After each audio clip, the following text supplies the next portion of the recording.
अपना digital news beat. नमस्कार, अपना डिजिटल न्यूज बीट के साथ मैं हूं स्वर्णमाला। स्थानीय खबरों में, न्यू साउथ वेल्स की पुलिस ने अपने अभियान के दौरान 26 गन्स और 5 सेमी ऑटोमेटिक वेपन्स बरामद किए हैं। ये सामान एक व्यक्ति के घर से मिले हैं।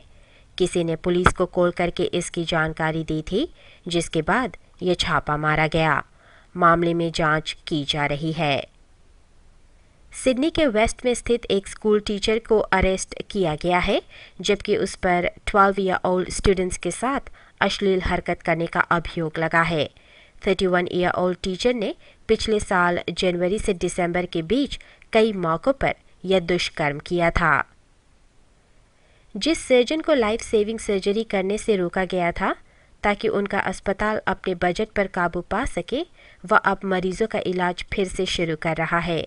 अस्पताल पर से सर्जरी बैन को हटा दिया गया है। इसी सप्ताह पहले सिडनी के वेस्ट में एक व्यक्ति के गाड़ी के नीचे से बम बरामद किया गया। पुलिस मामले में जांच कर रही है। ऐसा विश्वास किया जा रहा है कि व्यक्ति के किसी पहचान वाले ने यह हरकत की है। आज से ऑफिशियली विंटर का मौसम शुरू हो गया है। क्लाइमेट मॉडल्स के अनुसार इस साल लोग वेट विंटर को एक्सपीरियंस करेंगे। New South Wales mental health commissioner का कहना है कि प्राइवेट मेंटल हेल्थ फैसिलिटीज़ के पेशेंट्स को डिटेन करने की उनकी कोई योजना नहीं है। उनके अनुसार ऐसा करना उनके विल के खिलाफ है। उस व्यक्ति का मुकदमा 12 महीनों तक चलने की उम्मीद की जा रही है, जिस पर सिडनी के एक परिवार के 5 सदस्यों की हत्या करने का आरोप है। अदालत ने यह बात कल मुकदमे में कही। जज ने उस मामले को लेकर सवाल उठाया है, जिसके तहत ASIO के टेररिज्म वॉच लिस्ट के एक मुजरिम को पिछले साल जेल से रिलीज किया गया। 23 वर्षीय मिलाद बिन अहमद शल अल अहमद जई को इसी सप्ताह पहले गिरफ्तार किया गया, जबकि उसने कॉमनवेल्थ के एक अधिकारी को जान से मारने संबंधी एक धमकी भरा कॉल किया था। पैसिफिक में फिजी की ओर देखते हैं। फिजी ने कल World No Tobacco Day celebrate किया तथा स्मोकर्स से मांग की गई कि वे कम से कम कल के दिन तंबाकू का सेवन न करें। वर्ल्ड हेल्थ ऑर्गेनाइजेशन इस साल टोबैको एडवर्टाइजिंग, प्रमोशन और स्पॉन्सरशिप पर कंप्लीट बैन की मांग कर रहा है। Fiji exports council potential exporters के लिए 2 दिन के वर्कशॉप को आयोजित कर रही है। इस वर्कशॉप से छोटे बिजनेसेस को सहायता मिलेगी, जिससे वे इस बात का ध्यान रख सकेंगे कि वे इंटरनेशनल ट्रेड को कंप्लीट कर सके। नसीनु स्थित सेंट जोसेफ प्राइमरी स्कूल के स्टूडेंट्स ने कल हिल्टन स्पेशल स्कूल का दौरा किया। ये चिल्ड्रंस डे सेलिब्रेशंस का हिस्सा था, जो कल देश भर में मनाया गया। वाइवुनु सॉमिल और नवुतु मैन्युफैक्चरिंग साइट पर ऑपरेशंस को फिलहाल सस्पेंड किया गया है। कर्मचारियों को 3 सप्ताह के लिए पेड लीव भी दिया गया है।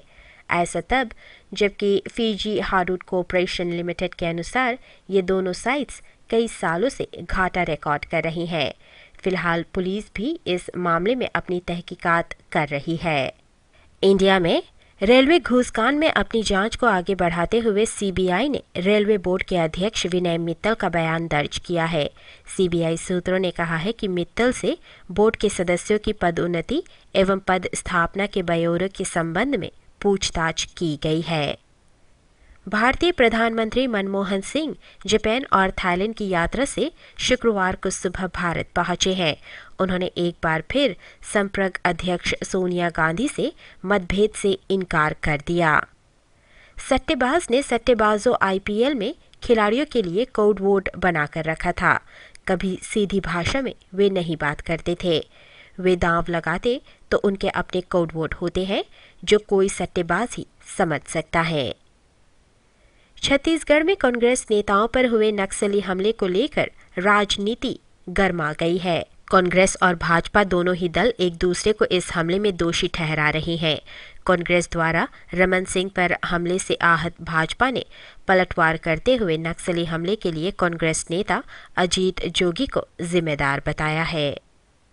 अंतर्राष्ट्रीय खबरों में, अमेरिकी विदेश मंत्रालय ने अपनी एक रिपोर्ट में भारत की इन चिंताओं को रेखांकित किया है कि पाकिस्तान आधारित आतंकवादी संगठन भारत पाक संबंधों को सामान्य बनाने में मुख्य अड़चन है और कहा है कि भारत लश्कर-ए-तैयबा जैसे कई देशों में सक्रिय आतंकवादी समूह के हमलों का लगातार निशाना बना हुआ है। प्रधानमंत्री मनमोहन सिंह की हाल ही में संपन्न जापान यात्रा से चाइनीज अभी भी खफा है और एक सरकारी दैनिक अखबार ने चेतावनी दी है कि भारत अपने जोखिम पर टोक्यो के साथ नज़दीकी संबंध बना सकता है तथा इन रिश्तों से नई दिल्ली को सिर्फ नुकसान ही हो सकता है।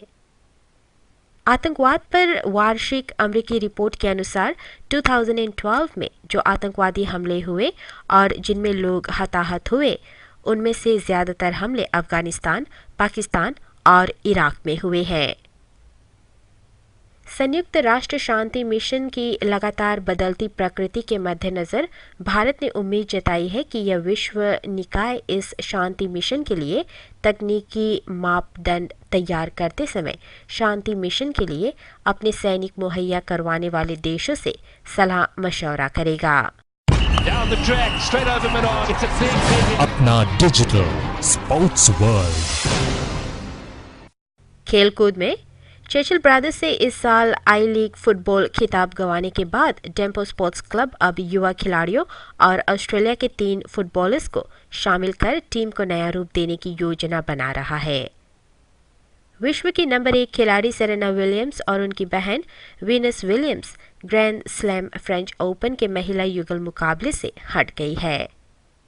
ब्रम्बीज कैप्टन बेन मोएन का कहना है कि हरिकन्स की टीम पिछले सप्ताह के ओपोनेंट ब्लूज से काफ़ी ताकतवर साबित हो रही है। उनकी यह टिप्पणी ऐसे समय में आई है जब वे कैनबरा स्टेडियम में होने वाले सुपर रग्बी क्लैश के लिए तैयारी कर रही हैं। मिचेल पीयर्स ओरिजिन की ओर से खेलने के लिए काफ़ी कंटेंट है। न्यू साउथ वेल्स हाफबैक इस साल अपनी एक अलग पहचान बनाने की राह में है। फिजी में भले ही police rugby league team forces world cup के डिफेंडिंग चैंपियंस है, उनका मानना है कि इस साल का टूर्नामेंट पिछले साल के मिलान काफ़ी टफ रहेगा। फिजी फुटबॉल एसोसिएशन का कहना है कि फिजी संजीपी batteries national football league games आज और कल जारी रहेगा, भले ही मौसम उनका साथ नहीं दे रहा है। सुबह फुटबॉल टीम को बूस्ट करने के लिए डिफेंडर जोशुआ विल्सन उनके साथ शामिल हो रही हैं। टीम फिलहाल वोडाफोन फिजी फैक्ट के लिए तैयारी कर रहा है। इंडिया में भारतीय टीम ने कतर के दोहा में खिताबी मुकाबले में ईरान को 3-0 से हराकर शुरुआती एशियाई टीम स्नूकर चैंपियनशिप जीत ली है। टीम में मनन चंद्रा, ब्रिजेश तमानी और आलोक कुमार शामिल थे। मौजूदा चैंपियन दक्षिण रेलवे ने चौथे JPR अखिल भारतीय आमंत्रण बास्केटबॉल टूर्नामेंट में महिला वर्ग का खिताब जीता।